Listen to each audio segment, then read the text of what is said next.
கந்தா போற்றி, கடம்பா போற்றி, கதிர்வேலா போற்றி, ஆறுபடை வீடு கொண்ட முருகா போற்றி. என் அன்பு குழந்தையே, உனக்கு அதிர்ஷ்டம் இருக்கிறது. அது என்னவென்றால், நிச்சயமாக இந்த முருகன் பணிவாக்கினை நீ கேட்டு விடுவாய். அதுவும் இன்று வரமாக உனக்கு கிடைத்திருக்கிறது. என் குழந்தை, உன் மனதிற்கு நீண்ட நாட்களாக தேங்கியிருந்த ஒரு விஷயத்தை இன்று உனக்கு முடிவுக்கு கிடைக்கப் போகிறது. உன்னிடத்தில் நான் பேச வந்ததற்கு மிகப்பெரிய காரணம் நீ என் மீது கொண்ட உண்மையான அன்புதான். இந்த அன்பு இந்த முருகனுக்கு மிகப்பெரிய ஆச்சரியத்தை கொடுக்கிறது. என் தங்கமே, அவன் உன்னிடத்தில் உண்மையாகவே சொல்ல வந்த விஷயம் என்ன தெரியுமா? என் குழந்தை, நிச்சயமாக உன் வாழ்க்கையில் அன்பு என்ற ஒன்றினால் நீ ஏமாந்து போயிருக்கிறாய் என்பது உன் அப்பனுக்கு நன்றாக தெரியும். அதனால்தான் என் குழந்தை, வாழ்க்கையின் வெறும் வயிற்றின் உச்சத்தில் நிற்கும் பொழுது அப்பனான என்னை தேடி வந்து கட்டி கொண்டிருக்கிறாய். ஆனாலும் உன் அப்பன் விருப்பம் என்ன தெரியுமா? இதயமாக உன்னை சுற்றும் இன்னொரு சிலர் இருக்கிறார்கள். உண்மையான அன்பிற்காக அவர் ஏங்கி தவிக்கின்றார்கள். நீ என் மீது காட்டும் அன்பு ஒரு சிறு துளி அளவு அவர்களிடத்தில் காட்டுவாயேயானால் நிச்சயமாக உன்னை மறக்க முடியாத மிகப்பெரிய நல்வாழ்க்கை உனக்கு கிடைத்தே தீரும் என்பதை நீ புரிந்து கொள்ள வேண்டும். பிதாவே உள்ளம், நீ சிறு துளி அன்பை அவர்கள் மீது காட்டி அவர்கள் உன் வாழ்நாளில் என்றுமே மறக்க மாட்டார்கள் என்பதை நீ புரிந்து கொள்ள வேண்டும். என் தங்கமே, இந்த உலகம் ஒரு கண்ணாடி போன்றதல்லவா? கோபப்பட்டால் அது பதிலுக்கு கோபப்படும்.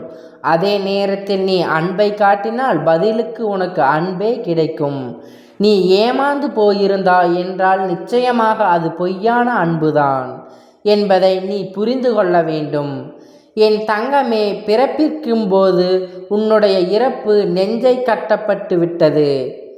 பிறப்பிற்கும் இறப்பிற்கும் இடையே உள்ளது தானே வாழ்க்கை.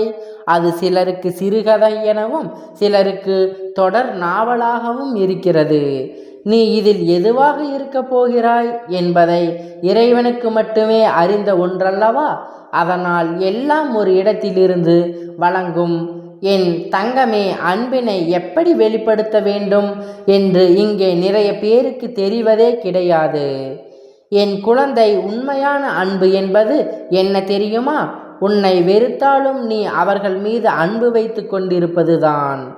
என் தங்கமே, அதற்காக காலம் சென்ற நேரத்தில் உன்னை பற்றி தேவையில்லாத விஷயங்களை எல்லாம் சொல்லி உன்னிடத்தில் அன்பை வைத்திருக்கிறேன் என்று பொய்யான ஒரு அன்பை உன்னை தேடி வருகிறது என்றால் அது உன் வாழ்க்கைக்கு என்றுமே உதவாதது. ஆனால் உண்மையான அன்பு என்பது உன்னை எப்பொழுதும் மனதுக்குள் நினைத்து கொண்டு உனக்கு ஒன்று என்றால் ஓடி வந்து நிற்கிறது. உள்ளம்தான் உண்மையான அன்பு கொண்ட உள்ளம். என் தங்கமே, நீ இப்படி ஒரு அர்ப்பணை தான் முன்னால் வைத்து இப்பொழுது ஏமாந்து போய் நின்று கொண்டிருக்கிறாய் அல்லவா? நிச்சயமாக அதனை உன் அப்பன் நான் அறிவேன். என் தங்கமே, உண்மையாக யார் பழகுகிறார்கள், பொய்யாக யார் பழகுகிறார்கள் என்பதை உணராமல் நீ ஏமாந்து விட்டாய் என்பதை முதலில் நீ புரிந்து கொள்ள வேண்டும். உண்மையான அன்பு வைத்து உன்னிடத்தில் நெருங்கி வந்தவர்கள் எல்லாம் தள்ளி வைத்துவிட்டு யார் உனக்கு போலியான அன்பை கொடுத்தார்களோ அவர்கள் தானமாக நம்பி விளைவுகளை இன்று வாழ்க்கையில் நீ கற்றுக்கொண்டிருக்கின்ற அனைத்து கஷ்டங்களும் காரணம் என்பதை நீ முதலில் புரிந்து கொண்டு, இன்னும் சிலர் இருக்கிறார்கள் என் தங்கமே, வாழ்க்கையில் ஒருவரை நம்ப வைத்துவிட்டு பின்பு அவர்களை ஏமாற்றி செல்வது. அந்த ஏமாற்றமும் காரணத்தை கேட்கும் பொழுது அதற்கு காரணத்தை அவர் மீது வலியை போட்டுவிட்டு திசை திருப்பி விடுவது. இது போன்ற எல்லாம் நடந்து ஒரு முறை அழுது கொண்டிருந்தாய். அப்பொழுது கூட இந்த அப்பன் உன்னை தேடி வந்து உனக்கான நல்ல வாக்கினை தரத்தான் செய்தேன். என் குழந்தையே, அந்த சூழ்நிலையிலிருந்து நீ மீண்டு வந்தாயே. உன்னுடைய வாழ்க்கையில் நிச்சயமாக நீ நல்லதொரு நிலையை அடைவதற்காக அரிய முறைகள் காண வேண்டும் என்பதை நீ கஷ்டத்திலிருந்து மீண்டு வந்திருக்கிறாய். இனிமேலும் வரப்போகின்ற அர்த்தங்களில் இருந்து எல்லாம் முன்னால் நிச்சயமாக மீண்டு வர முடியும். பல நாட்களாக நீ அனுபவித்த இந்த வேதனையிலிருந்து உனக்கு கிடைக்கப் போகின்ற ஏங்கி அன்பிற்காக ஏமாற்றப்பட்ட குழந்தை மனம் உருகி நின்றாயல்லவா? இந்த நேரத்தில் அந்த போலியான அன்பிற்கு நீ சொல்ல வேண்டிய ஒரு விஷயம் என்ன தெரியுமா? நீ என்னை வேண்டாம் என்று சொல்வது எனக்கு நீ தேவையில்லை, என்னுடைய அன்பிற்கு நீ தகுதியில்லை என்று சொல்லி நீ விட்டு விலகிவிட வேண்டும். நீ எத்தனை காலமும் அவர்கள் கொடுத்த கஷ்டங்களை எல்லாம் தாங்கிக் கொண்டு அங்கே நின்று கொண்டிருந்ததுக்கு தான் உன் வாழ்க்கை நீ செய்த மிகப்பெரிய தவறு என்று யாரையும் இழுத்து பிடித்து நிற்கவே, யாரையும் அன்பை வேண்டி விரும்பி பெறவும் முடியாது. உண்மையான அன்பு ஒரு நாளும் உன்னை ஏங்க வைக்காது. உண்மையான அன்பு ஒரு நாளும் உன்னை தவிக்க வைப்பது கிடையாது. இந்த அப்பன் உன்னை நான் என்றாவது ஏங்க வைத்திருக்கிறேனா? நிச்சயமாக கிடையாது. எப்பொழுதுமே என் பிள்ளை மீது அன்பு கொண்ட என் குழந்தை, இன்று என்ன நிலையில் இருக்கிறாய்? உனக்கு இன்று என்ன வேதனைகள் இருக்கிறது? மகிழ்ச்சியாக இருக்கின்றாயா அல்லது கஷ்டத்தை அனுபவிக்கின்றாயா என்று தினமும் உன்னை பார்ப்பதற்கு நான் ஓடி வந்து விடுகிறேன் அல்லவா? இது போலத்தான் உண்மையான அன்பு என்றால் எப்பொழுதும் உன்னை பற்றிய சிந்தித்து கொண்டிருக்கும், உன்னையுடைய கஷ்டத்தை தன்னுடைய கஷ்டமாக ஏற்றுக்கொள்ளும் என் தங்கமே. இது போன்ற உன்னை தேடி ஒரு உறவு வாழ்க்கையில் இருக்கின்றது. உனக்கு யாரும் இல்லை என்று நினைத்து கொண்டு ஒரு வருத்தத்தோடு நான் உன்னிடத்திலிருந்து விலகி வைத்தது போலியான அன்பை தான் என்பதை நீ புரிந்து கொள்ள வேண்டும். உதாசீனம் செய்தவர்களை உன் வேண்டாம் எல்லாம் உன் வாழ்க்கையில் வேண்டாம் என்று நீ ஒதுக்கி வைத்து விடு. ஒரு நாளும் நினைத்தாலும் நல்ல விஷயங்களை தான் உன் அப்பன் உனக்கு வாழ்க்கையில் என்றுமே நடத்தி கொடுத்து கொண்டிருக்கிறேன். ஒரு முறை வாழ்க்கையில் பட்ட கஷ்டங்களுக்காக நீ அதிலிருந்து மீண்டு வருவக்கூடாது என்று நினைக்காதே. உனக்கென்ற நல்ல வாழ்க்கை இது காத்து கொண்டிருக்கிறது. நீ ஒருபோதும் தொலைக்க வேண்டாம் என்பதை நீ மறந்து விடாதே.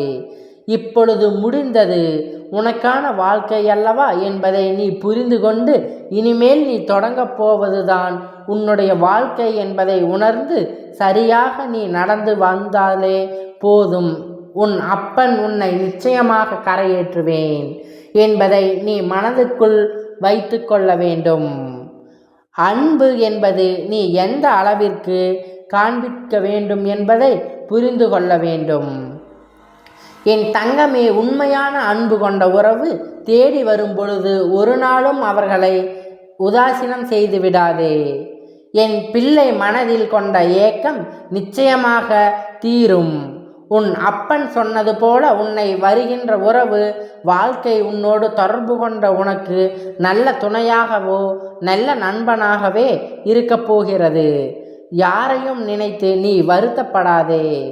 யார் உனக்கு கொடுத்த காயங்களையும் மீண்டும் மீண்டும் கிடைக்காத நல்லதுதான். முதலில் வாழ்க்கையின் பின்னால் வரக்கூடிய கஷ்டங்களிலிருந்து உன்னை இப்பொழுதே தப்பிக்க வைக்கிறார்கள் என்பதை நீ புரிந்து கொள்ள வேண்டும். என் தங்கமே, இதனால் யாரையிலும் நீ பட்ட வேதனைகளிலும் துன்பங்களிலும் யாரால் வந்தது என்று நினைத்து வேதனைப்பட்டாயோ அது எல்லாம் நல்லபடியாக பக்குவப்படுத்தப்பட்டதுதான் என்பதை முதலில் நீ புரிந்து கொள்ள வேண்டும். பின்னால் நீ காயப்படாமல் இருப்பதற்கு அவர்கள் இன்று உனக்கு கொடுத்த காயத்தை சில காலத்திற்கு பிறகு கொடுத்தால் அதை தாங்குவதற்கு கூட உன்னுடைய மனதில் வலு இல்லாமல் இருந்து போய்விடும். எப்பொழுதாவது நீ இதை எல்லாம் தாங்கிக் கொண்டு வாழ்க்கையில் அடுத்த நிலையை நோக்கி செல்ல பழகி கொண்டிருக்கிறாய் என்பதை நினைத்து சந்தோஷப்பட்டு தன் ஆக வேண்டிய காரியத்தை நீ தொடர்ந்து செய்ய வேண்டும். உன்னுடைய சந்தோஷத்தின் சரியான பாதையில்தான் என் பிள்ளை நின்றாய். உன்னை வாழ்க்கையில் நல்ல நிலைமைக்கு எப்பொழுதும் கொண்டு வந்திருக்கிறேன் என்பதை தெளிவாக புரிந்து கொண்டு இந்த முருகனுக்கு உனக்கு காட்டிக் கொண்டிருக்கும் நல்ல பாதையில் நீ சரியாக பயணிக்க வேண்டும். என் தங்கமே, என்ற சந்தோஷம் எந்நாளுமே உனக்கு நிலைத்திருக்கும். இந்த முருகன் உன்னை நாள்தோறும் அன்பினை நிச்சயமாக ஒழிப்பேன் என்பதை நீ புரிந்து கொள்ள வேண்டும். நிரந்தரமான உறவு என்பது உன்னுடைய ஆழ்மனதில் பதிய வைத்து கொள்ள வேண்டும். நல்ல நாளில் என் குழந்தை செய்ய நிர்ணயிக்கும் செயல்கள் எல்லாம் நல்லதை மட்டுமே நிச்சயமாக கொடுக்கும். என் தங்கமே, இந்த அப்பன் இதை உனக்கு ஒரு வரமாக கொடுக்கிறேன். பொது உறவு உன்னுடைய வாழ்க்கையில் இன்னும் உனக்கு நல்லதொரு உறவாக இருந்து உன்னுடைய வாழ்க்கை இதுவரை பட்ட கஷ்டங்களுக்கெல்லாம் என்பதை நான் உனக்கு நிச்சயமாக நல்லதை மட்டுமே நடத்தி கொடுப்பேன் என்பதை நீ மனையடி வைத்து கொள்ள வேண்டும். நான் உன்னை நிச்சயமாக நல்ல நிலைக்கு கொண்டு வந்து நீ நினைத்தபடி சந்தோஷமாக மாற்றி காட்டுவேன். என் தங்க பிள்ளையே, இந்த முருகன் ஆசீர்வாதங்கள் அன்பும் துணையும் என்றைக்கும் உனக்கு முழுமையாக கிடைத்து கொண்டே இருக்கும். ஓம் கந்தா போற்றி, கடம்பா போற்றி, கதிர்வேலா போற்றி, ஆறுபடை வீடு கொண்ட முருகா போற்றி. ஓம் சரவணபவா.